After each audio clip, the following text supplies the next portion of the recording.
Halo, selamat siang semuanya. Siang. Nah, di sini kita akan belajar tentang materi kita yang sebelumnya.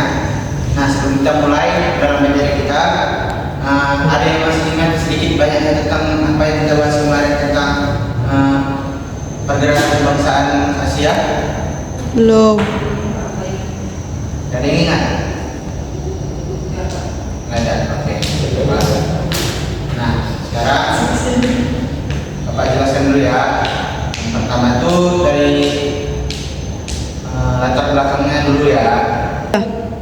Nah, jadi sebelum kita mulai pembelajarannya, saya Bapak kasih tahu dulu apa tujuan pembelajaran kita ini kan. Nah, jadi tujuan pembelajaran kita ini untuk agar kalian mampu menganalisis interkoneksi bangkitan bangsa-bangsa Asia dan juga pergerakan nasional Indonesia. Lalu kalian juga mampu menganalisis perkembangan nasional Indonesia sejak awal abad ke-20. Lalu kalian juga mampu mengevaluasi berbagai peristiwa pada masa akhir kolonialisme. Dan juga yang terakhir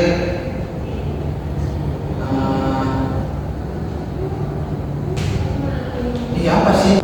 Yang terakhir kalian juga mampu mengevaluasi berbagai peristiwa pada masa akhir kolonialisme.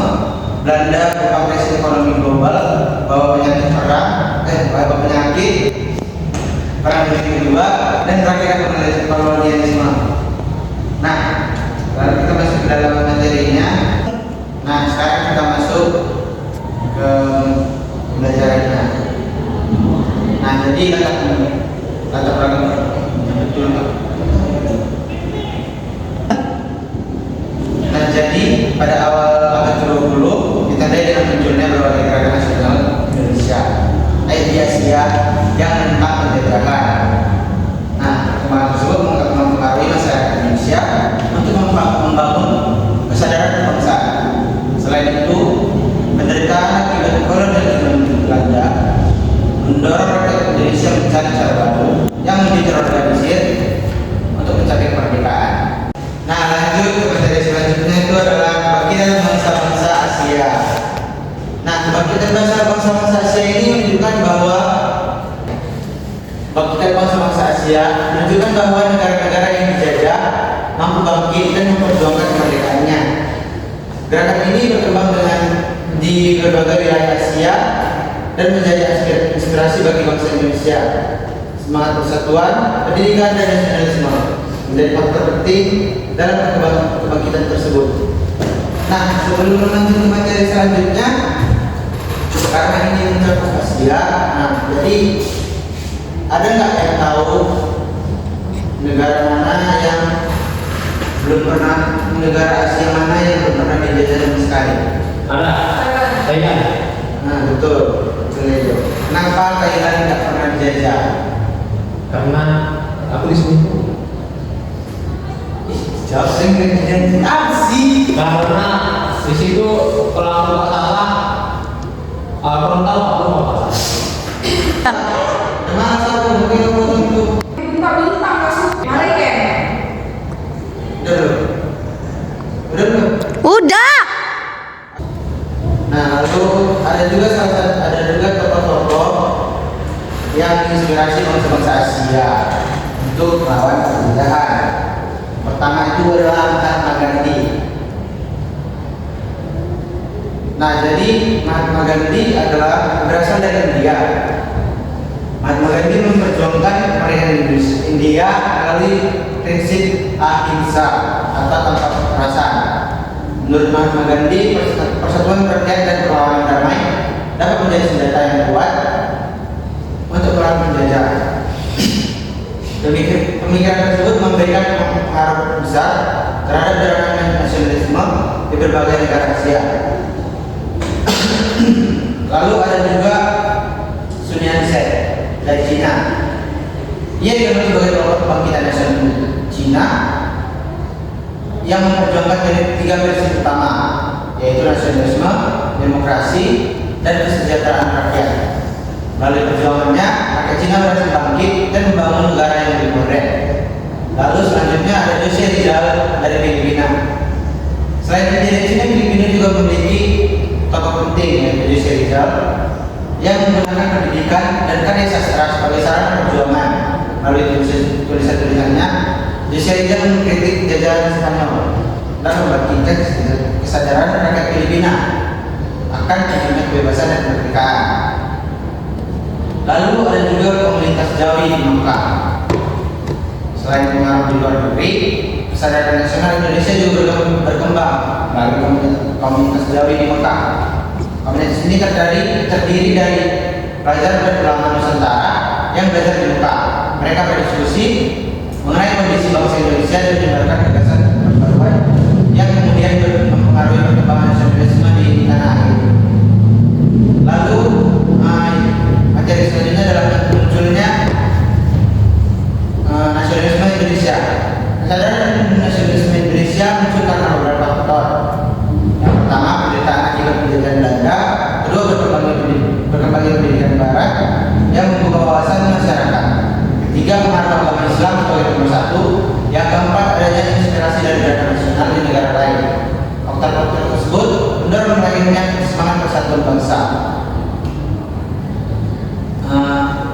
Materi selanjutnya adalah organisasi pergerakan nasional. Ada yang tahu organisasi apa aja yang di Indonesia yang merupakan pelopor dari pergerakan nasional ini? Sosialisme. Ya, terus ada lagi yang tahu? Oke, jadi organisasi-organisasi itu ada Serikat Islam seperti yang bilang Sapira, ada juga Budi Utomo, lalu Muhammadiyah dan Perhimpunan Indonesia yang menjadi wadah perjuangan rakyat atau tempat berkumpulnya rakyat Indonesia untuk melakukan perjanjian tersebut. Organisasi-organisasi ini berperan dalam menyebarkan ide nasionalisme, meningkatkan pendidikan, dan memperjuangkan hak masyarakat Indonesia. Nah, lalu ada juga yang mempengaruhi pergerakan nasionalisme ini selain dari hal yang tadi, yaitu Perang Dunia yang pertama. Kenapa Perang Dunia pertama ini berkesinambungan atau berhubungan dengan perlawanan nasionalisme Asia? Oke, nggak apa-apa kalau ada yang tahu. Perang Dunia yang pertama itu terjadi pada tahun 1914 hingga 1918. Perang dunia ini bukan hanya terhadap Eropa, tapi juga mempengaruhi negara-negara jajahan, terutama di Asia. Perang ini menunjukkan bahwa negara-negara Barat tidak selalu kuat dan tidak selalu menang. Kondisi tersebut memberikan harapan baru bagi bangsa-bangsa yang dijajah, termasuk Indonesia. Nah, dalam politik dan ekonomi Perang Dunia pertama, Belanda membentuk Volksraad atau Dewan Rakyat yang memberikan kesempatan terbatas bagi tokoh Indonesia untuk menyampaikan pendapat. Dalam bidang ekonomi, perdagangan Indonesia terganggu sehingga harga barang meningkat. Namun di sisi lain, kondisi ini mendorong berkembangnya industri lokal di Indonesia.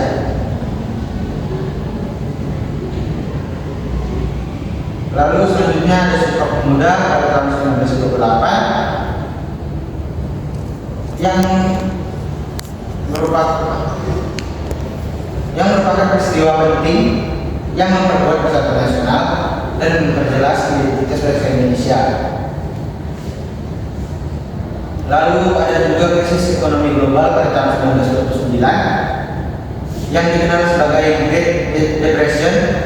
Krisis ini menyebabkan perdagangan internasional menurun dan perekonomian Hindia Belanda itu melemah. Dampaknya dirasakan oleh masyarakat Indonesia, lalu meningkatnya pengangguran dan menurunnya kesejahteraan rakyat. Lalu yang paling berdampak itu adalah Perang Dunia Kedua yang merupakan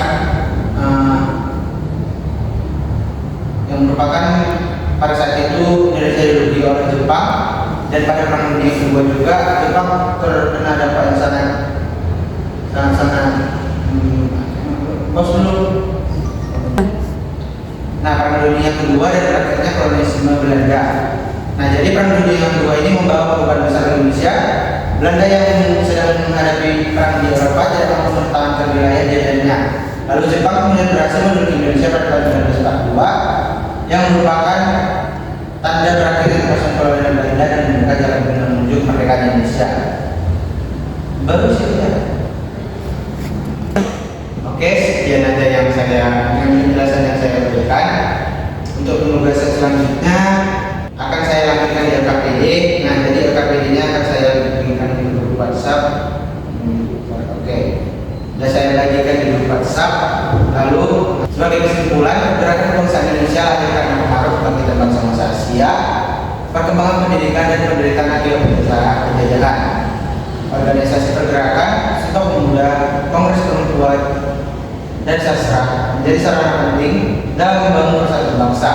Semua proses tersebut akhirnya mengantarkan Indonesia menuju kemerdekaan. Nah, sekian dari yang materi kita hari ini.